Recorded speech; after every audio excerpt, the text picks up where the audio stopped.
So friends, UPSC has come up with the new dates. Civil services और Indian forest services preliminary exam की date है 4 अक्टूबर 2020. Civil services main examination start होंगे 8 जनवरी 2021. This is the copy of the notification which has been officially released by UPSC. अगर आपको ये notification download करना है and you want to study it for yourself, you can download it from their official website given here. आज इस video में मैं आपसे कुछ टॉपिक्स पर बात करने आया हूं. जो उद्देश्य है, जो एम है इस डिस्कशन का, वो ये है हमें जो ये एक्स्ट्रा टाइम मिला है डिले की वजह से, उसमें अपनी स्ट्रैटेजी में क्या चेंजेस कर सकते हैं हम, so that we ensure our selection in civil services. सो इस डिले का मतलब है 4 एडिशनल मंथ्स, जून, जुलाई, अगस्त एंड सितंबर. नाउ टू बी ऑनेस्ट, अगर ये आपका पहला अटेम्प्ट भी है ना, दिस इज सफिशिएंट टाइम, बशर्ते अब आपसे यानी गोइंग फॉरवर्ड ये गलतियां ना हो. What are these mistakes? Don't indulge in useless discussions. First of all, 90% लोग बैठकर डिस्कशंस करेंगे अभी कि ये जो डिले है इससे क्या फायदा है, क्या नुकसान है, कट ऑफ पर क्या इंपैक्ट होगा, and I don't know what not. आपको इन तमाम डिस्कशंस और डिबेट से दूर रहना है as much as possible. Trust me, इससे सिर्फ टाइम वेस्ट होगा. Second, don't make the same mistakes again. NCERT cover नहीं कर पाए, मॉक्स रह गए, नोट्स नहीं बनाए, या फिर नोट्स बनाए तो बहुत ज्यादा बन गए, जो मैटर था उसका दुगना नोट्स ही बना लिए हमने. जो भी आपको लगता है आपसे गलती हुई थी, अब उन गलतियों को रिपीट नहीं करना है. ठीक है. Thirdly, don't take anything for granted. ये जो टाइम मिला है उसे ग्रांटेड प्लीज प्लीज मत लो. Don't forget that this extra time is for everyone. जिन स्टूडेंट्स की प्रीलिम की प्रिपरेशन हो चुकी थी वो अब मेंस में टाइम इन्वेस्ट करेंगे. अब फाइनल गोल तो सेलेक्ट होना है ना, सिर्फ प्रीलिम्स क्लियर करना तो है नहीं. So don't get complacent in your approach. Don't take anything for granted. अब देखो, हार्डवर्क तो बहुत लोग कर रहे हैं, लेकिन रिमेंबर दिस, इस 4 महीने का फायदा वही लोग उठा सकते हैं जो स्ट्रैटेजी बना के, एक प्रॉपर प्लान बना के उसको इंप्लीमेंट करेंगे, उस पर एक्शन लेंगे. वरना तो बहुत लोग बैठे हैं 5 साल से दिखावा कर रहे हैं प्रिपरेशन का, उनका 5 साल में नहीं हुआ तो यूपीएससी के डेट एक्सटेंड करने से भी क्या होगा.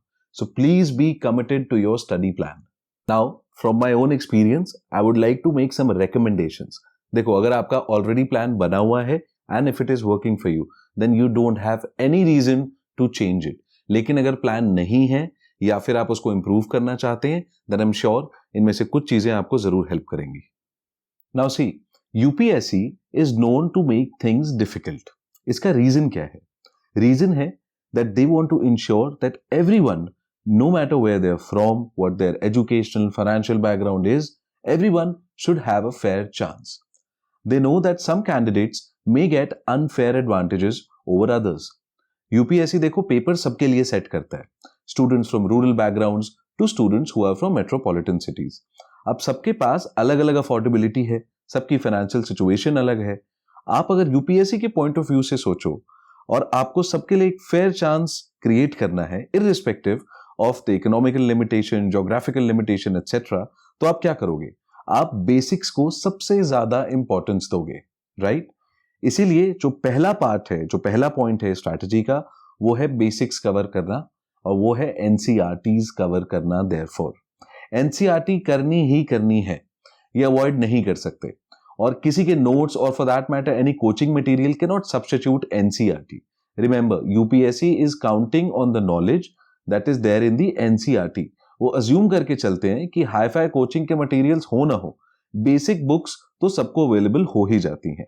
कई बार एक मटेरियल को बहुत ज्यादा बेटर बनाने में, उसके चक्कर में सिंपल बेसिक बातें मिस हो जाती हैं और वही आपका वीक पॉइंट बन जाता है और आप मार खा जाते हो. तो एनसीईआरटी हमको अवॉइड नहीं करनी है एट एनी कॉस्ट. अगर आपने ऑलरेडी कवर कर ली है, वेल एंड गुड, उसको रिवाइज करते जाओ पीरियोडिकली.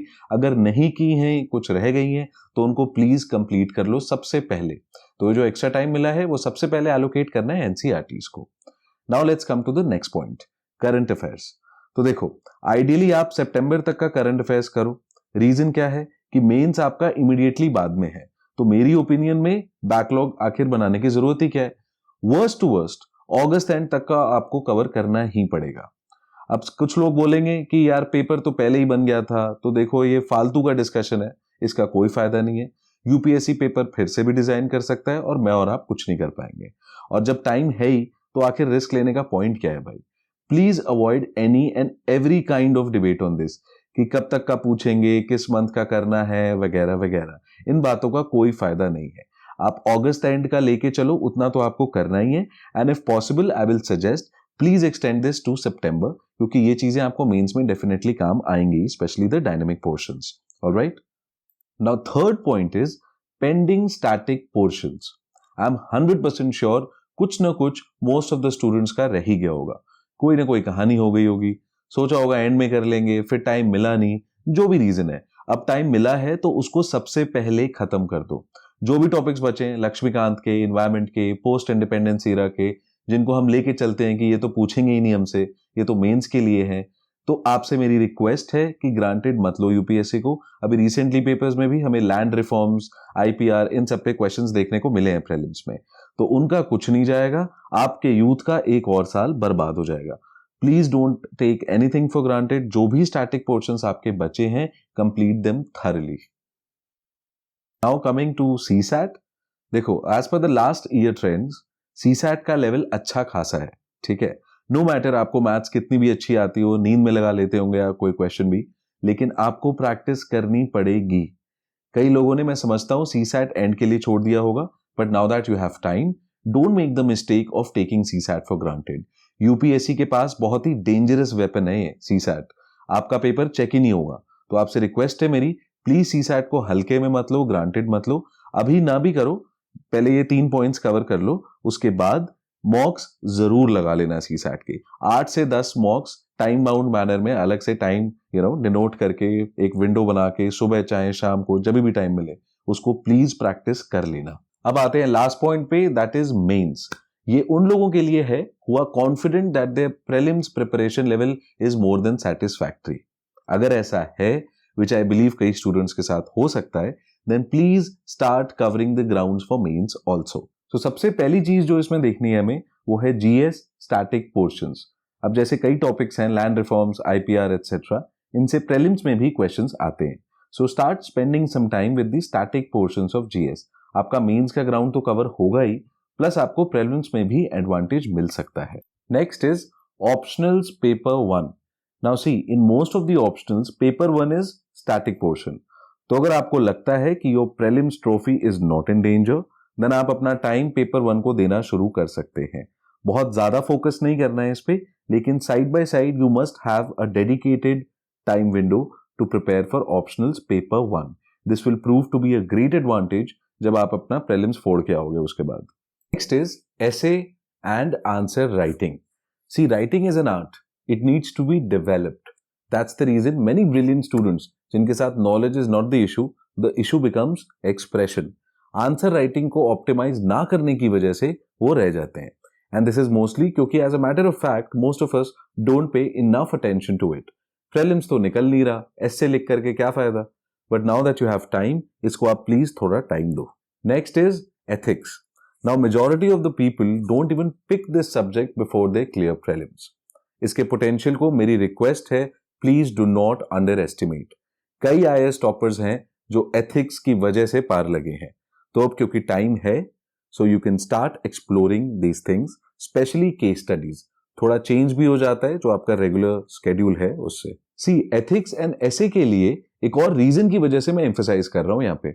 सी, नो मैटर आप कितना ही अच्छे से सिलेबस पूरा कवर कर लो, आंसर लिख के आ जाओ एग्जाम में, most of the people and including toppers GS 1, 2 and 3 में उनका स्कोर अराउंड 80 to 100 वेरी करता है। सो एथिक्स एंड एसे अगर आपका स्ट्रेंथ एरिया है, then your chances of selection increase dramatically. देखो, अब ये सारी चीजें तो आपको करनी ही है, लेकिन इनके अलावा 2 ऐसी चीजें हैं जो इनसे भी ज्यादा इंपॉर्टेंट है। इन दोनों पे जितनी बात करो कम है। So I will not waste your time and mine. Please ignore it at your own risk. Even if you think that you can crack this exam without even studying a day extra, even if that's the case, do not stop practicing. Previous years mock नहीं किए हैं तो कर लो, और अगर कर चुके हो तो प्लीज करते रहो। यार, विराट कोहली को भी फॉर्म में रहना पड़ता है, तो हम क्या चीज है। So make sure that you are in your best form. और एक और चीज है जो मैं पर्सनली सजेस्ट करता हूं अपने सारे स्टूडेंट्स को, that please make a weekly revision schedule.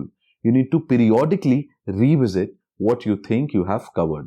तो कोई एक दिन या फिर कोई एक टाइम डिसाइड कर लो जब आप कुछ भी नया नहीं स्टडी करेंगे, कुछ भी नया नहीं पढ़ेंगे, जो कर लिया है, जो ऑलरेडी आप पढ़ चुके हो, उसको रिवाइज करोगे.